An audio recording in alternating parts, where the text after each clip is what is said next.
कृष्ण कृष्ण जय श्री कृष्ण हरे कृष्ण नमामीश्वरं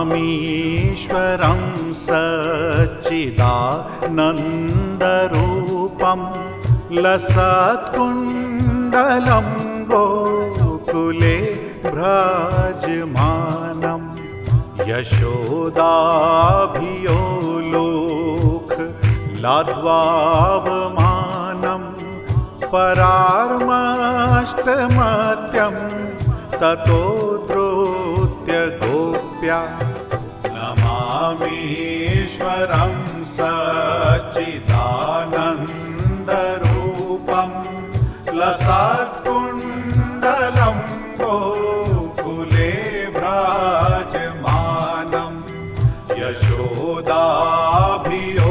लोक लाद्वावमानं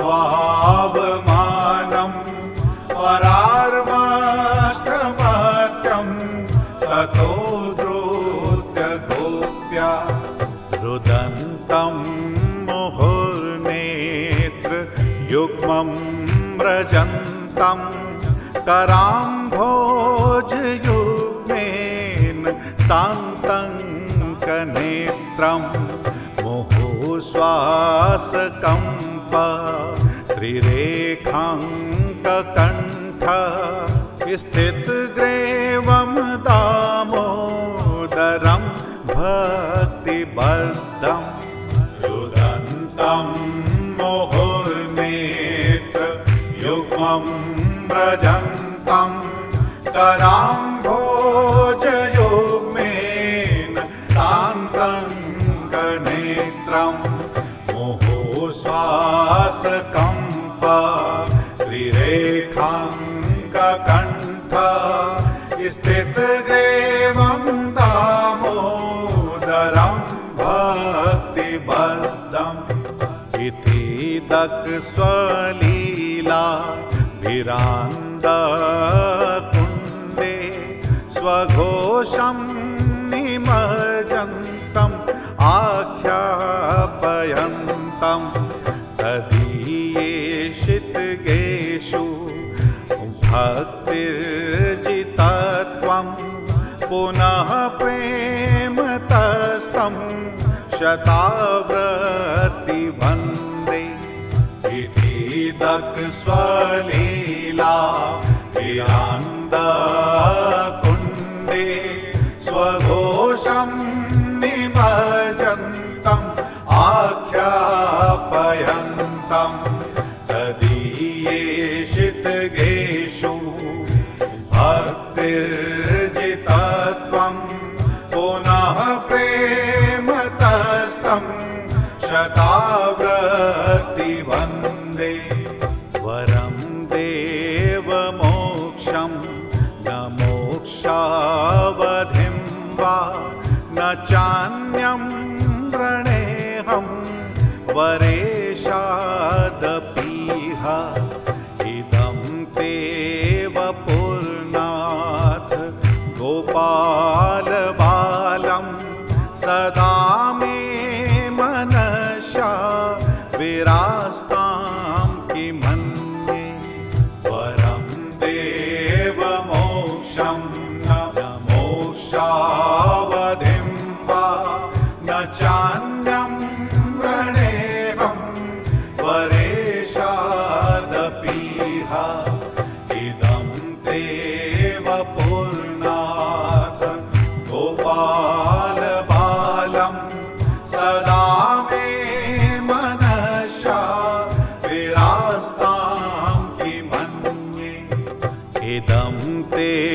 मुखाम्भोजम् अत्यन्तनीले व्रतं कुन्तले स्निग्ध रक्तेश्च गोप्या मुहुश्चुम्बितं बिम्ब रक्ताम्बरं मे मनश्चाविरस्ता मलं लक्ष्यलाभे इदं ते मुखाम्भोजम् अत्यन्तनीले वृतं कुन्तले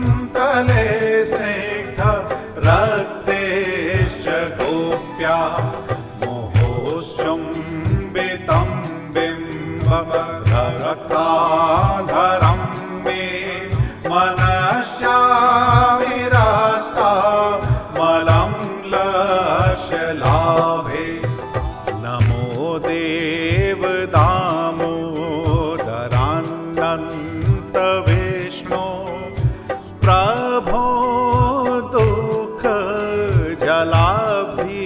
दुःखजलाभिमग्नं कृपादृष्टिभ्रष्ट्यातिदीनं बतानु ग्रहाणेश मामज्ञ मेध्यक्षिद्रश्य नमो देवदामोदरानन्त विष्णो प्रभो दुःखजलाभिमग्नं कृपादृष्टिभ्रष्ट्यातिदीनं बतानु ग्रहाणेश मामज्ञ मेध्यक्षिद्रश्य कुबेरात्मजो बत मुत्र्येव यद्वत त्वया मोचितो भक्ति भाजो क्रतो च तथा प्रेम भक्तिं स्वकां मे प्रयच्छ न मोक्षे ग्रहो मेऽस्ति दामोदरेह कुबेरात्मजो बत मुत्र्येव यद्वत त्वया मोचितो भक्ति भाजो कृतो च तथा प्रेम भक्तिं स्वकां मे प्रयच्छ न मोक्षे ग्रहो मेऽस्ति दामोदरेह नमस्ते अस्तु धाम्ने स्फुरद्दीप्तिधाम्ने त्वदीयोदरायाथ विश्वस्य धाम्ने नमो राधिकाये त्वदीयप्रियाये नमो नन्तलीलाय देवाय तुभ्यं नमस्ते अस्तु धाम्ने स्फुरद्दीप्तिधाम्ने त्वदीयोदरायाथ विश्वस्य धाम्ने नमो राधिकाये त्वदीयप्रियाये नमो नन्तलीलाय देवाय तुभ्यम्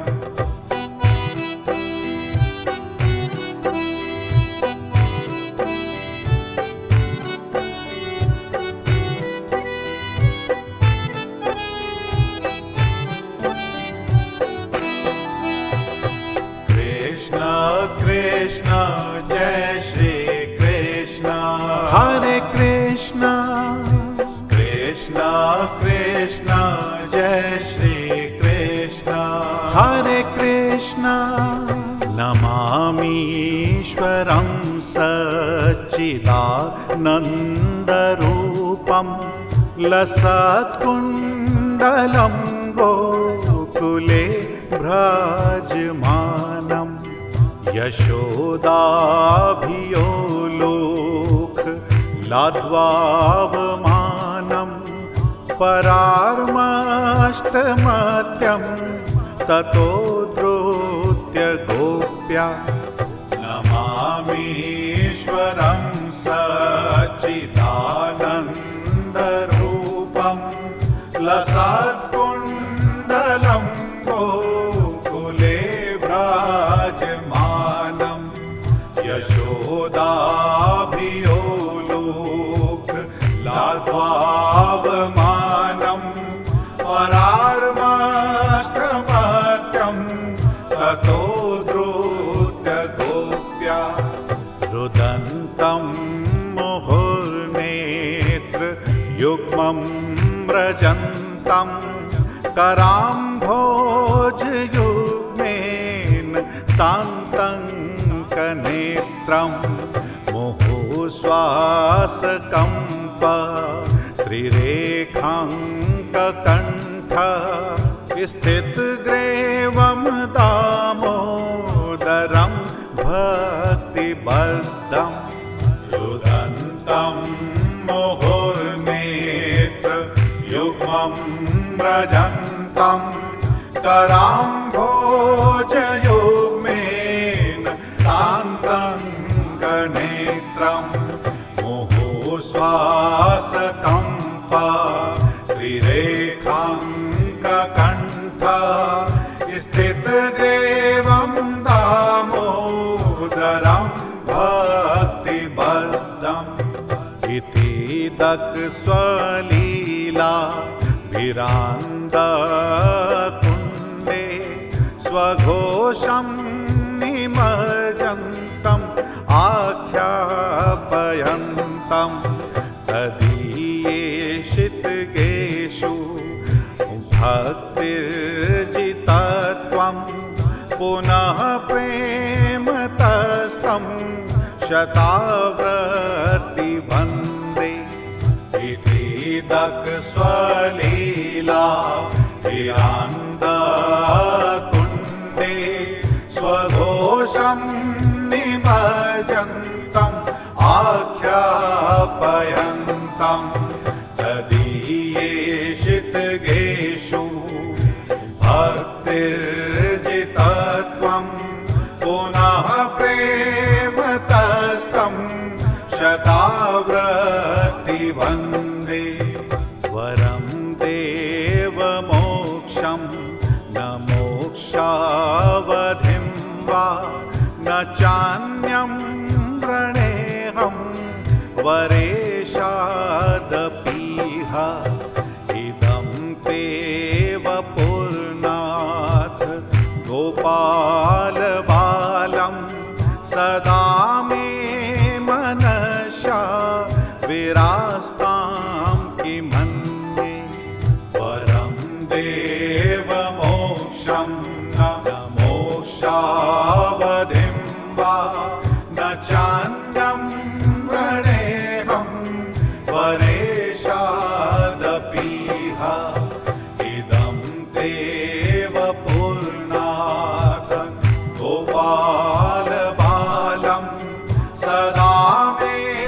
मनसा विरास्तां किमन्ये इदं ते मुखाम्भोजम् अत्यन्तनीले वृतं कुन्तले स्निग्ध रक्तेश्च गोप्या मुहुश्चुम्बितं बिम्ब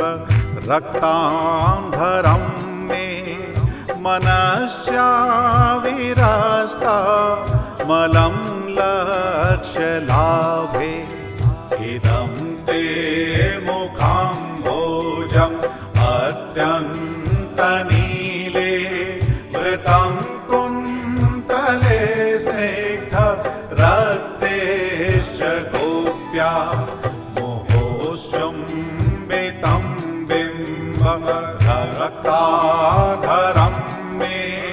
मनस्या विरस्ता मलं लक्ष्यलाभे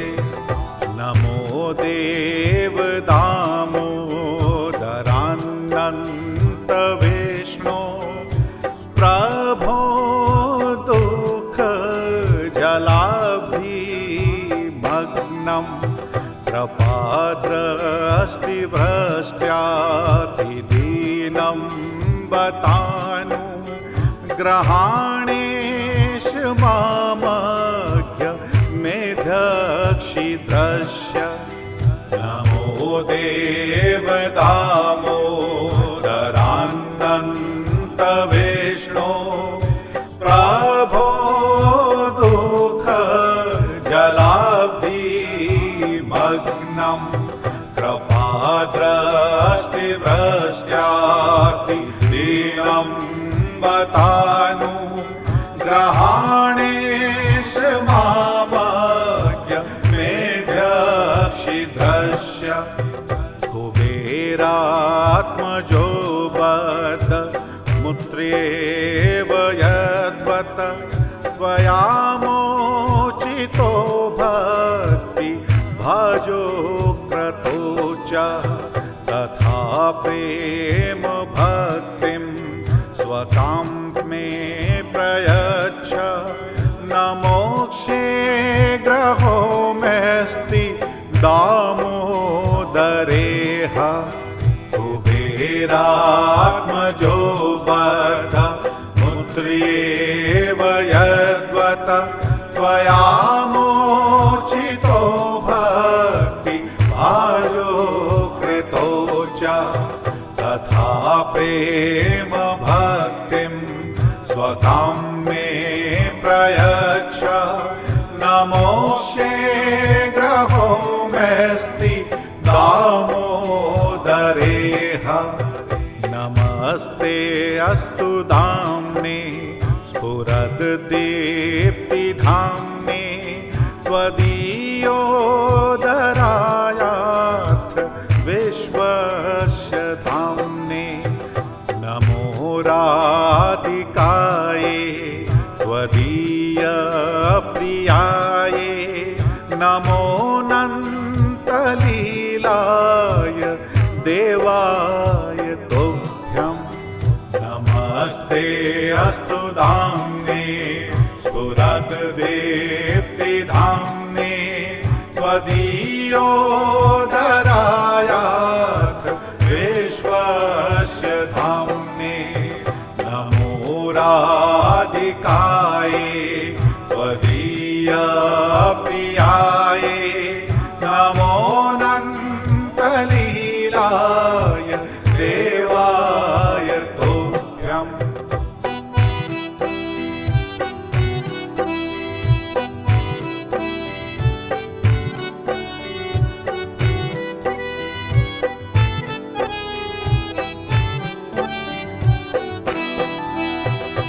कृष्ण कृष्ण जय श्री कृष्ण हरे कृष्ण कृष्ण कृष्ण जय श्री कृष्ण हरे कृष्ण नमामीश्वरं सच्चिदानन्दरूपं लसत्कुण्डलं गोकुले भ्राजमानं यशोदाभियो लोक लाद्वावमानं परार्मष्टमत्यं ततो द्रोत्य गोप्या नमामीश्वरं सच्चिदानन्दरूपं लसत्कुण्डलं गोकुले भ्राजमानं यशोदाभियो लोक लाद्वावमानं परार्मष्टमत्यं ततो द्रोत्य गोप्या रुदन्तं मुहुर्नेत्र युग्मं व्रजन्तं कराम्भोजयुग्मेन शान्तं कनेत्रं मुहुश्वासकम्प त्रिरेखाङ्ककण्ठ स्थितग्रीवं दामोदरं भक्तिबद्धं रुदन्तं मुहुर्नेत्र युग्मं व्रजन्तं कराम्भोजयुग्मेन शान्तं कनेत्रं मुहुश्वासकम्प त्रिरेखाङ्ककण्ठ स्थितग्रीवं दामोदरं भक्तिबद्धम् इति दक्षस्वलीलाभिरान्दकुण्डे स्वघोषं निमज्जन्तम् आख्यापयन्तं तदीय तदीयेषितगेषु भक्तिर्जितत्वं पुनः प्रेमतस्तं शताव्रति वन्दे इतीदक स्वलीला हिरण्यकुण्डे स्वघोषं निमज्जन्तम् आख्यापयन्तं तदीयेषितगेषु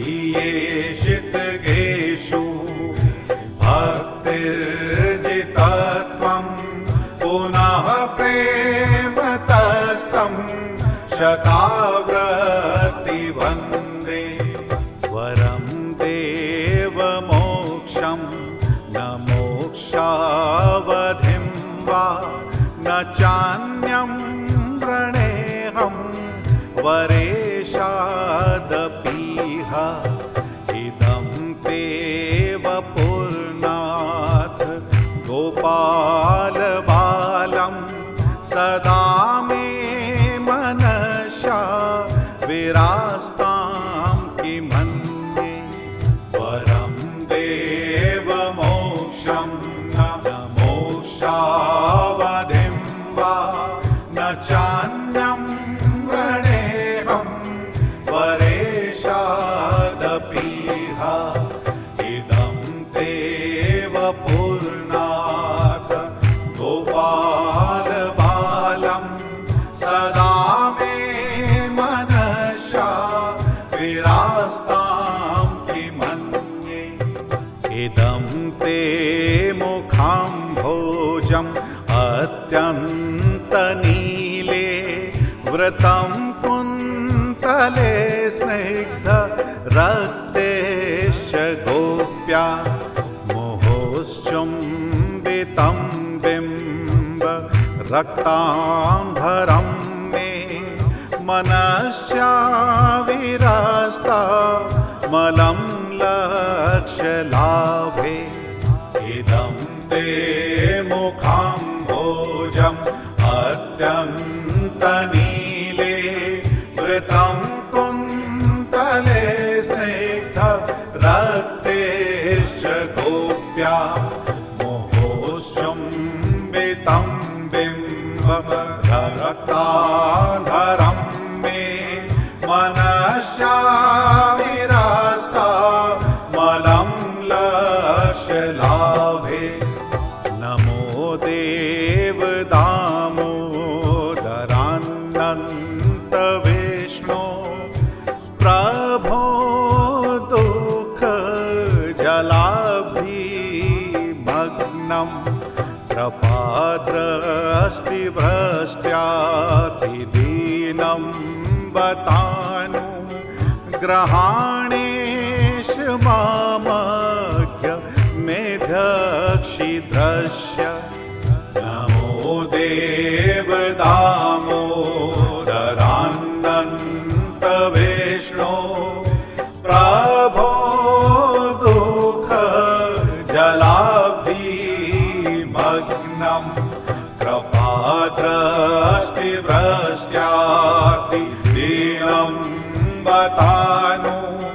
ग्रहाणेश मामज्ञ मेध्यक्षिद्रश्य कुबेरात्मजो बद्ध मुत्र्येव यद्वत् त्वया मोचितो भक्ति भजो क्रतो च तथा प्रेम भक्तिं स्वकां मे प्रयच्छ न मोक्षे ग्रहो मेऽस्ति दामोदरेह कुबेरात्मजो बद्ध मुत्र्येव यद्वत् त्वया मोचितो भक्ति भाजो कृतो च तथा प्रेम भक्तिं स्वकां मे प्रयच्छ न मोक्षे ग्रहो मेऽस्ति दामोदरेह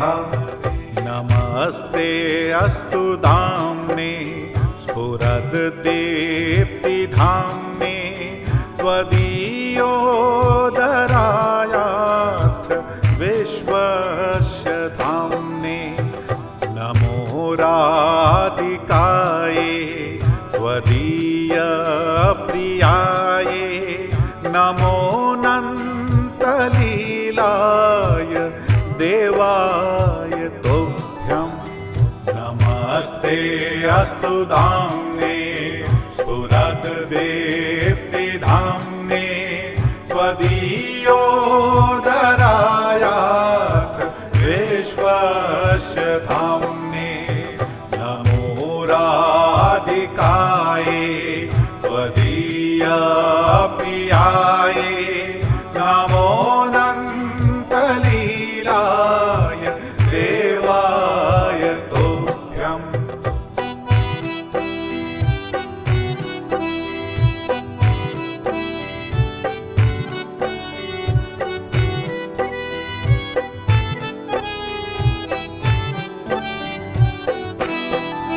कृष्ण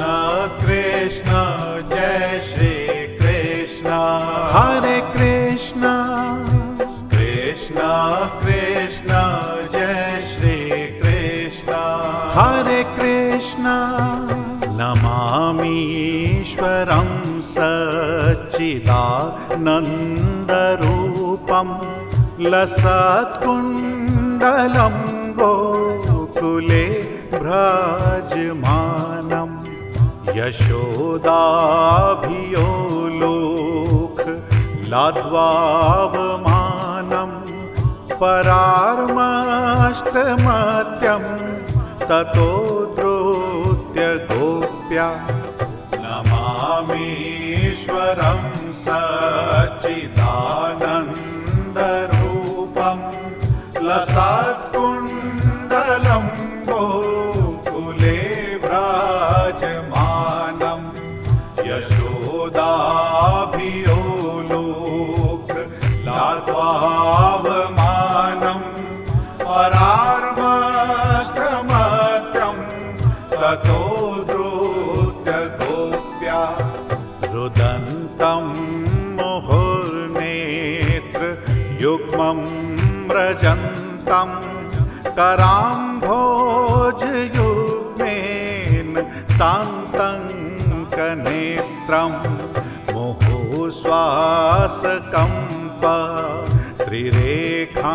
त्रिरेखाङ्ककण्ठ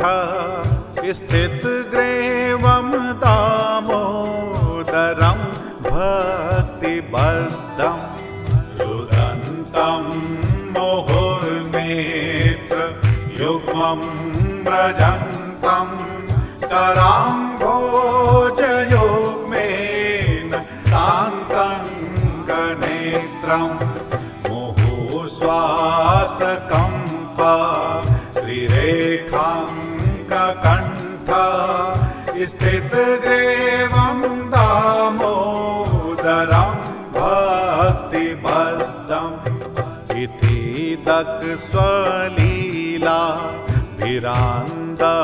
दक्षस्वलीलाभिरान्दकुण्डे स्वघोषं निमज्जन्तम् आख्यापयन्तं तदीयेषितगेषु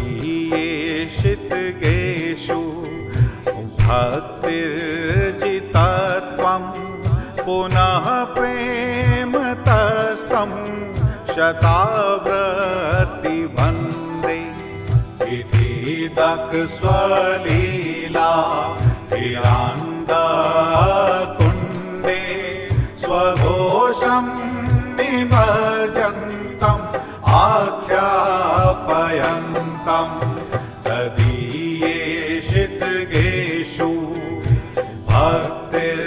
भक्तिर्जितत्वं पुनः प्रेमतस्तं शताव्रतिवन्दे वरं देवमोक्षं न मोक्षावधिं वा न चान्यं प्रणेहं वरेशादपीह इदं ते वपुर्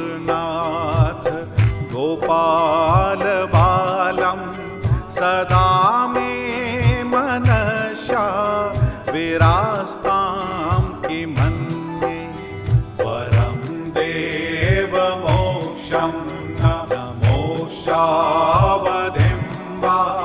न चान्यं प्रणेहं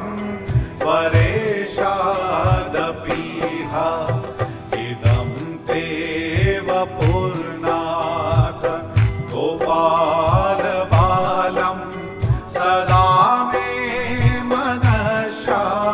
विरास्तां किमन्ये इदं ते मुखाम्भोजम् अत्यन्तनीले वृतं कुन्तले स्निग्ध रक्तेश्च गोप्या मुहुश्चुम्बितं बिम्ब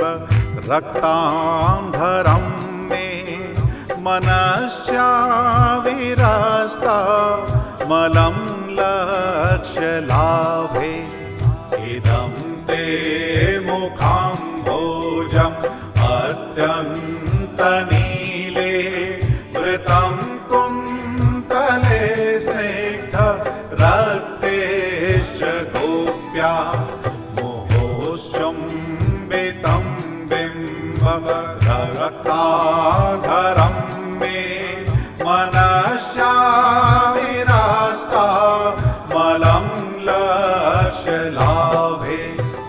नमो देवदामोदरानन्त विष्णो प्रभो दुःखजलाभिमग्नं कृपादृष्टिभ्रष्ट्यातिदीनं बतानु ग्रहाणेश मामज्ञ मेधक्षिद्रश्य नमो देवदामोदरानन्त विष्णो प्रभो दुःखजलाब्धिमग्नं कृपादृष्टिभ्रष्ट्यातिदीनं बतानु ग्रहाणेश मामज्ञ मेधक्षिद्रश्य कुबेरात्मजो बद मुत्र्येव यद्वत् त्वया मोचितो भक्ति भाजो क्रतो च तथा प्रेम भक्तिं स्वकां मे प्रयच्छ न मोक्षे ग्रहो मेऽस्ति दामोदरेह कुबेरात्मजो बद्ध मुत्र्येव यद्वत् त्वया मोचितो भक्ति भाजो कृतो च तथा प्रेम भक्तिं स्वकां मे प्रयच्छ न मोक्षे ग्रहो मेऽस्ति दामोदरेह नमस्ते अस्तु धाम्ने स्फुरद्दीप्तिधाम्ने त्वदीयोदरायात्र विश्वस्य धाम्ने नमो राधिकाये त्वदीयप्रियाये नमो नन्तलीलाय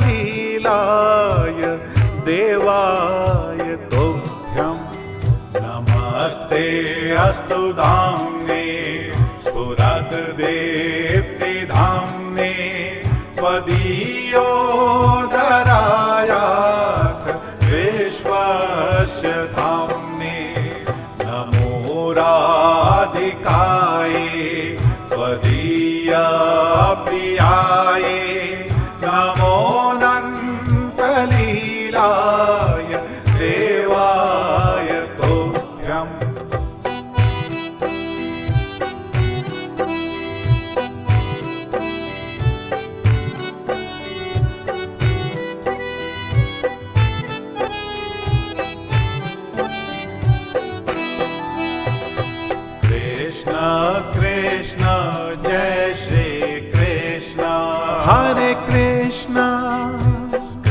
कृष्ण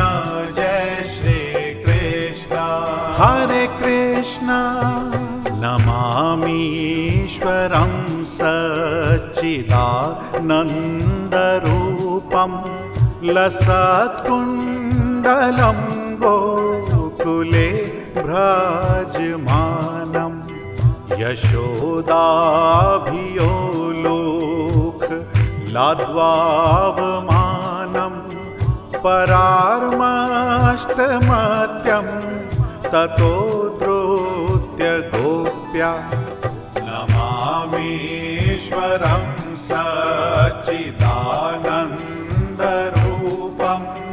लसत्कुण्डलं गोकुले भ्राजमानं यशोदाभियो लोक लाद्वावमानं परार्मष्टमत्यं ततो द्रोत्य गोप्या रुदन्तं मुहुर्नेत्र युग्मं व्रजन्तं कराम्भोजयुग्मेन सान्तङ्कनेत्रं मुहुश्वासकम्प त्रिरेखाङ्ककण्ठ स्थितग्रीवं दामोदरं भक्तिबद्धं रुदन्तं मुहुर्नेत्र युग्मं व्रजन्तं कराम्भोजयुग्मेन सान्तङ्कनेत्रं मुहुश्वासकम्प त्रिरेखाङ्ककण्ठ स्थितग्रीवं दामोदरं भक्तिबद्धम् इति दक्षस्वलीलाभिरान्दकुण्डे स्वघोषं निमज्जन्तम् आख्यापयन्तं तदीयेषितगेषु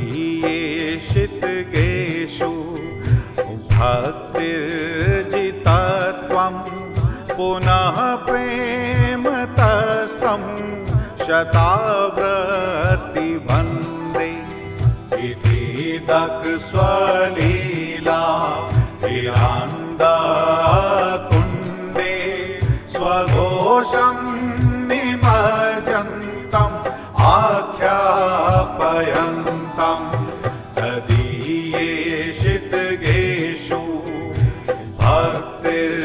भक्तिर्जितत्वं पुनः प्रेमतस्तं शताव्रतिवन्दे वरं देवमोक्षं न मोक्षावधिं वा न चान्यं वृणेऽहं वरेशादपीह इदं ते वपुर्नाथ गोपालबालं सदा मे मनसा विरास्तां किमन्ये वरं देवमोक्षं न मोक्षावधिं वा न चान्यं वृणेऽहं वरेशादपीह इदं ते वपुर्नाथ गोपालबालं सदा मे मनसा विरास्तां किमन्ये इदं ते मुखाम्भोजम् अत्यन्तनीले व्रतं कुन्तले स्निग्ध रक्तेश्च गोप्या मुहुश्चुम्बितं बिम्ब रक्ताम्बरं मे मनश्चाविरस्ता मलं लक्ष्यलाभे इदं ते मुखाम्भोजम् अत्यन्तनीले वृतं कुन्तले स्निग्ध गोप्या मोहोश्चुम्बितं बिम्बरक्ताधरं मे मनस्या विरास्ता मलं लक्ष्यलाभे नमो देवदामोदरानन्त विष्णो प्रभो दुःख जलाभिमग्नं कृपाद्रष्टिभ्रष्ट्यातिदीनं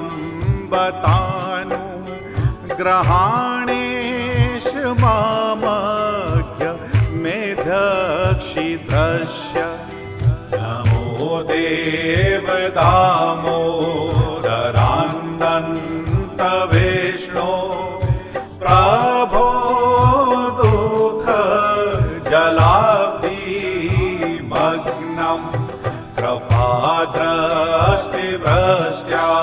कृपाद्रष्टिभ्रष्ट्यातिदीनं बतानु ग्रहाणेश मामज्ञ मेध्यक्षिद्रस्य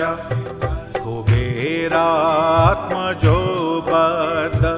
मुत्र्येव यद्वत् त्वया मोचितो भक्ति भाजो क्रतो च तथा प्रेम भक्तिं स्वकां मे प्रयच्छ न मोक्षे ग्रहो मेऽस्ति दामोदरेह कुबेरात्मजो बद्ध मुत्र्येव यद्वत् त्वया मोचितो भक्ति भाजो कृतो च तथा प्रेम भक्तिं स्वकां मे प्रयच्छ न मोक्षे ग्रहो मेऽस्ति दामोदरेह नमस्ते अस्तु धाम्ने स्फुरद्दीप्तिधाम्ने